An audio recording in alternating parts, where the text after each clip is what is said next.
శాశ్వతమే అయిపోని వెళ్ళనివ్వనంతగా హత్తుకున్నాయిగా ఈ దివి జ్ఞాపకాలన్నీ ఊపిరున్నదాకా చిన్ని గుండె దాచిపెట్టుకోని ఎంతని ఆపను నా ప్రాణాన్ని ఏమని దాచను నా హృదయాన్ని నీతోనే చెప్పేనే ఈ బయట పడలేని మౌనాన్ని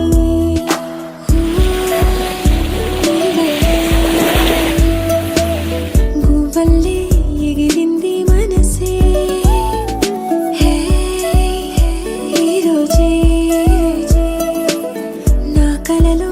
ఉందెవరో తెలిసే పుట్టిన ఇన్నాళ్ళ కావచ్చేది